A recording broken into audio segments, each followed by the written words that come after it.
But probably by the time we get to that point where the dollar has to be reset against something, most likely it'll be Bitcoin. I think Bitcoin sort of takes over this global unit of account in less than 50 years. We're on the precipice of a new renaissance. We have Bitcoin, we have AI, we have decentralization overall, robotics, and all of that coming together is going to create this massive wave of flourishment. So I'm extremely bullish for the future. And I think asset prices, specifically in that niche, the intersection of those at play, are going to see prices that most people just can't even put their head around.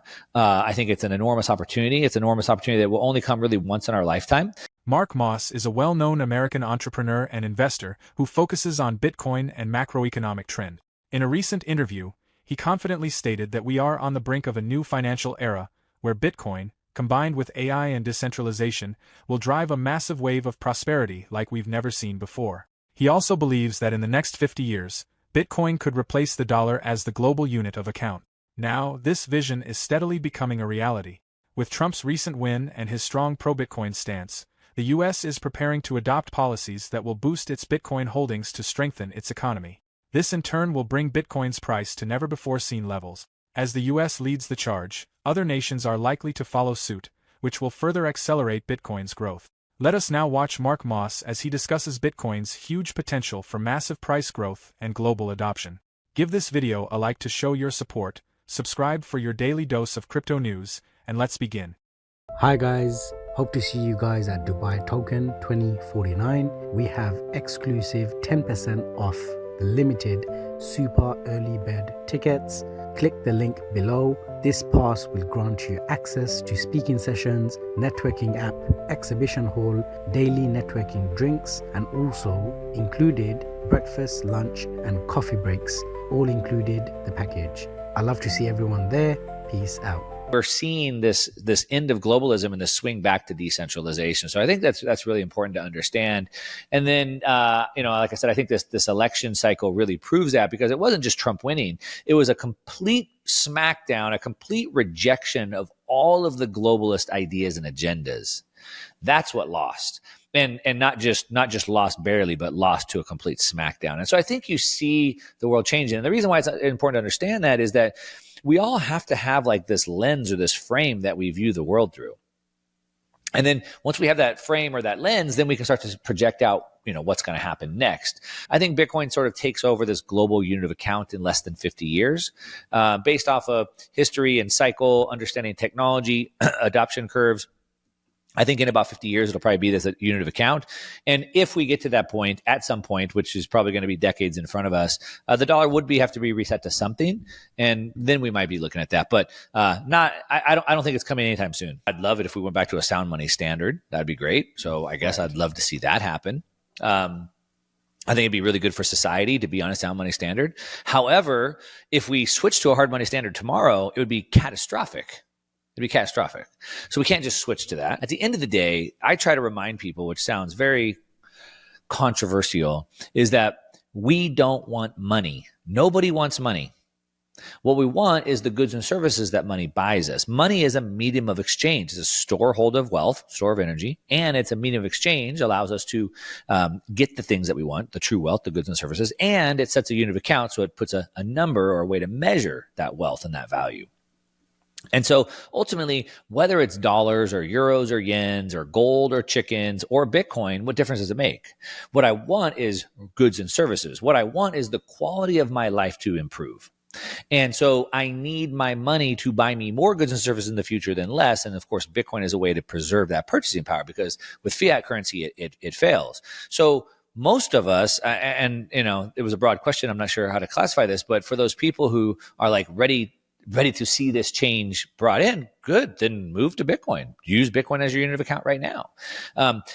Most of the world are seeing prices getting so expensive that they're being priced out of houses. They're being priced out of cars. The quality of their life is going down. They can't afford the same amount of goods and services they used before, but that's only if you're pricing things in dollars. If you're pricing things in Bitcoin, it's a completely different world for you. So you and I can just go usher in that world right now. We can move ourselves to a Bitcoin standard and achieve that.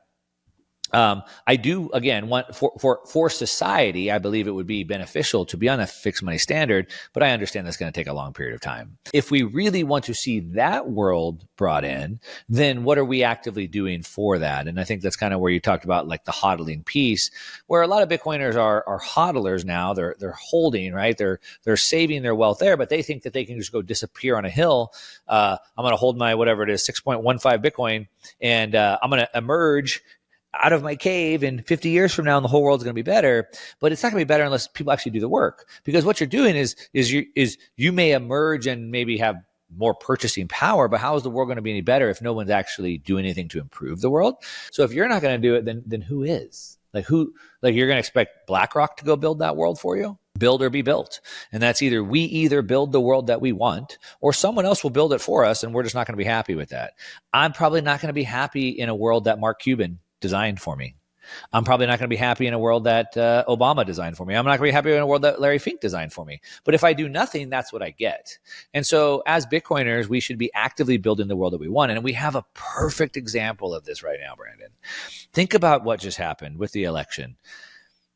There's so many moving pieces. I don't want to say the most important, but arguably one of the single most important data points is Twitter. If it wasn't for Twitter and free speech, I don't think we would be here today with the blow to globalism and Trump in office. And by having one outlet that allowed us to have this open communication, it moved the Overton window. Thanks to Trump's recent electoral win, crypto investors will have more influence over U.S. government policies. Now, several major crypto companies, including Ripple, Kraken, Circle, and Coinbase, are competing for seats on Trump's upcoming Crypto Advisory Council. This council will help shape U.S. policy on digital assets, including creating a Bitcoin reserve and working on crypto legislation. Top crypto firms like Paradigm, A16Z, and Bitcoin Magazine are pushing to have their voices heard as the council is being formed. The council will likely collaborate with agencies like the SEC and CFTC, and may be led by a crypto czar who will manage federal cryptocurrency policy. With Bitcoin hitting new highs, the crypto industry is hoping for executive orders that will secure banking access and end regulatory crackdown. What do you think of these developments? Let us know in the comments. Now, let's turn back to Mark Moss as he discusses two of his companies in the Bitcoin space that can help drive Bitcoin to even higher levels of adoption. Yeah, so I have two companies that I can talk about right now, and they're both in the Bitcoin space. They're both a little bit different. So the Bitcoin Opportunity Fund it's a VC fund, right? And so we're actively deploying capital to build the world that we want. I'm partners in that fund with James Lavish, Larry Lepard, Greg Foss, and David Foley. And so it's a venture capital hedge fund. And basically we have investors that bring in money, and then we're deploying that into businesses that are building on and around the Bitcoin ecosystem. So this is everything from Bitcoin mining companies to Bitcoin power grid companies to Bitcoin security protocols or security keys, Bitcoin insurance products, people that are bringing the Bitcoin ecosystem to life. We invest in those companies. I think about it like this. Bitcoin is a commodity. It's an asset, similar to gold or oil as a commodity or an asset. Now, the price of oil has been, for the last 50 years, has been relatively around $60 a barrel. I guess this 80, 90 gets down to 40, 50, but it's about 60, $70 a barrel. So you could certainly buy oil, the commodity. You can buy oil futures on the commodity, oil ETFs, or there's an oil industry. That's the 8th largest industry in the world. It's worth about $4.6 trillion. Like, who designed the new drill bit so the head can go horizontally for miles now? And who designed the new pressure transfer system to move oil through the pipeline? And right? So there's an oil industry around oil, the asset. Gold, similar, same thing, right? Who designed the new sonar for the ship to sail through the Straits of Hormuz or whatever? And so Bitcoin is the same way, where Bitcoin is a commodity, Bitcoin is an asset, but there's an entire Bitcoin industry being built around it. And just like oil has hovered around, $40 to $80, meanwhile, the industry is becoming worth trillions. Bitcoin obviously is doing amazing as the asset, but the industry offers way more alpha, meaning way more growth potential in the industry. And when you think about it in gold industry, oil industry, you start to get the idea. And so that's what the Bitcoin Opportunity Fund does. The first fund, we're a closed fund. So we raised money, we closed it. We have a new fund that's opening sometime in December. And so if you want to chuck a couple shekels in to build the world that you want, that's what I would say to do. And we're seeing these projects come to life. I have another company that I don't know when this will air, but it's going public mid-November. Maybe by the time you hear this, we'll have gone public in Toronto Stock Exchange, and the company is called Matador. And we are a sister company to Metaplanet, which you just mentioned, meaning our largest investor is the lead investor on both projects. And we're doing a very similar thing. They're doing it in Japan. We're doing it in North America. And we're building a publicly traded vehicle to hold Bitcoin on the balance sheet and deploy that MicroStrategy playbook. And then we'll be deploying that Bitcoin as well as doing mergers and acquisitions and playing in the layer 2, layer 3 space, which is where we think most of the growth will be. I believe that there's a massive need for institutional capital to allocate towards publicly exposed Bitcoin opportunities. There's not very many of them. And there's not really a good one for like playing in the layer 2, layer 3 space, which is where I believe all the growth will come. And so Matador is deploying capital there. Two very different things. Bitcoin Opportunity Fund is a closed fund. We're not holding Bitcoin on the balance sheet. We do use Bitcoin as the unit of account. So the goal of the BOF is to return on top of Bitcoin, because Bitcoin is our unit of account. So we have to beat Bitcoin.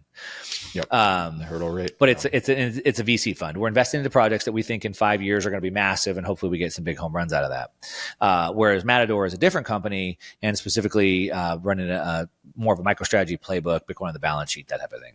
As we've seen, Mark Moss is extremely bullish on Bitcoin's future, believing we're on the brink of a new financial era that will reshape global economies.